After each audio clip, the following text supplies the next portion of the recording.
Hey guys, what is going on? My name is NoJ456 and today I'm showing you gameplay of all of the different hard mode primary weapon rewards for beating Crota's in on hard mode. This is one of the hardest things we've done, and you can check out the link in the description down below if you want to go see the gameplay of us beating it and then a tutorial of me doing it, and then there's a 4-hour live stream of us doing it start to finish that you can check out on my channel. So there's plenty of content for you guys to go check out. But today I'm showing you guys all of the different kind of weapons, the hand cannon, the scout rifle, pulse rifle, auto rifle, everything that was included in this DLC that was basically just a hard mode raid reward between myself and one of my friends' gameplay. This is me playing on his account right now. Again, I will shout him out in a second, but it's LaxMike22, and you can find a link in the description. But anyway, I'm going to be showing you gameplay of everything and then going into the skill tree and showing you exactly what it looks like. So this is the Word of Crota. This is a hand cannon, and it has some very, very cool stuff that goes along with it, and I'm going to be showing you the skill tree here in just a second. Let's go ahead and take a look at the skill tree for the Word of Crota. This is a void damage hand cannon. As you can see, I'm not going to spend too much time on these, but these are kind of the normal ones right here, hammer forged, and it actually has explosive rounds. This is a really, really good perk to have on a hand cannon here. And then as you can see, the upgrade damage. Well, let's take a look at the unique ones. The Zen Moment, causing damage, increases stability, and you have another upgrade right there. We have Phantom Gift, rapidly landing 3 precision hits, returns 1 round in the magazine, which is very, very cool for bursting down just kind of like big bosses, things like that, which is very, very cool. Again, an upgrade. And then Hive Disruptor, increased damage to Hive Major. So that is the Word of Crota. And thank you so much to LaxMike22 for allowing me to use this gameplay here. I'm actually on his account right now, just kind of going through, but he's the one who actually got this drop, and his link will be in the description down below. So again, thanks to him. All right, guys, so here we have the Fang of Ear-Yut. I upgraded this one a little bit just so I could let you guys know what the target mark looks like, and I'll talk about that in just a second and show you guys some gameplay. But again, just some normal ones. This is an arc damage and of course the normal upgrades, and then the Hive Disruptor, which is the main one.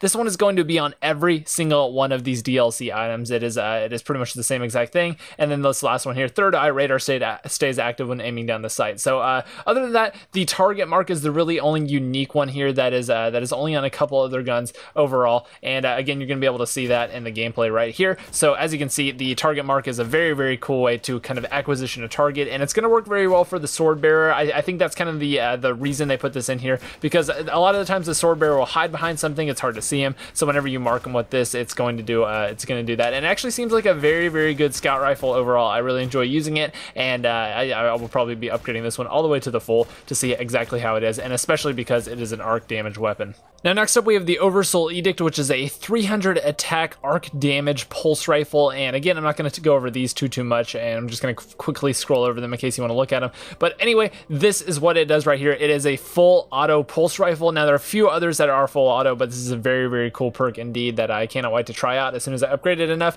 And it's worth bearing in mind the gameplay that I'm using is not going to have the full auto because I simply do not have it upgraded all the way yet. And the next one up is Dark Breaker. It says projectiles will overpenetrate through the Hive Night Wall of Darkness, which is very, very cool. I really, really like this ability. It's very, very specific. You're not going to be able to use it for just anything. It's not going to be useful even against wizards or thralls, but it is going to be useful against knights. And then again, the Hive Disruptor increases damage to all Hive Majors. Now, taking a look at the gameplay right here, again, these are just very, very low levels, but it is worth noting that the impact on this one is not the greatest. This is one to kind of be one of the ones that you keep just for show. It's not going to be a very, very good pulse rifle. It's not going to be something that you really use a whole lot, but again, maybe the full auto will make it much better. Maybe it won't. Again, you're just gonna have to get it, try it out, and maybe I'll put some gameplay up later if you would like to see it. But anyway, let's go and move on to the next one here. So next up we have the Abyss Defiant, a 300 solar damage auto rifle, which is I think going to be more of a crucible weapon. I don't think it's a very, very good PvE weapon at all, and you're gonna see gameplay of it in a second. But as you can see here, the two different things: hip fire, this weapon has bonus accuracy when firing from the hip,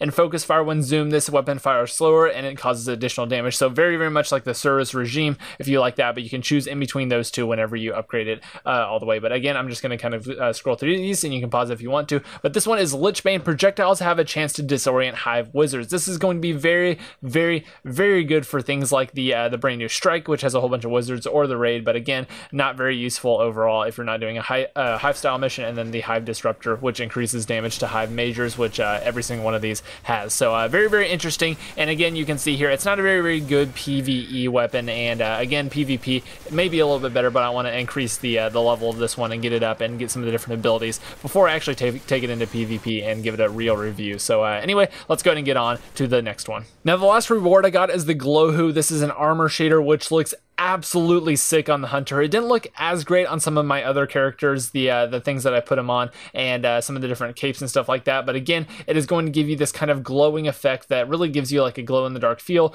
much like the hive does. And again, it looks very, very neat. And that is that is the drop that everyone gets, no matter what, at the very, very end. And that was a terrible choice to put on for a cloak. But here's what it looks like on another cloak right here. It's very, very shiny, very glow in the dark looking, and that is it for the shaders. Now it's worth noting that there are two things that none of my teammates or I got. The first up is the Bane of the Gods. This is the new ship, and again, none of my teammates got this. It's a very, very cool ship, but again, none of our teammates got it, so it's maybe a very, very rare loot drop for the hard mode. And then the other thing is the Crux of Crota that will allow you to upgrade the Husk of the Pit and the upgrade of the Husk of the Pit into the Necrochasm, which again, none of us got the Crux of Crota. A lot of us were ready to basically get the Crux and then be able to turn our weapon into the exotic auto rifle, but again, did not happen. So it's just worth noting that neither of these things were dropped for any of us, but they are available in the loot tables. But anyway, guys, that is going to about wrap up this video. I really, really hope you guys enjoyed. If you'd like to see some raw gameplay of us taking on Crota start to finish, that will be in the description as well. And then from that video, you can kind of branch out and go into my tutorial. So if you'd like to see a tutorial, click on the link in the description and then go find the link in the description of that video,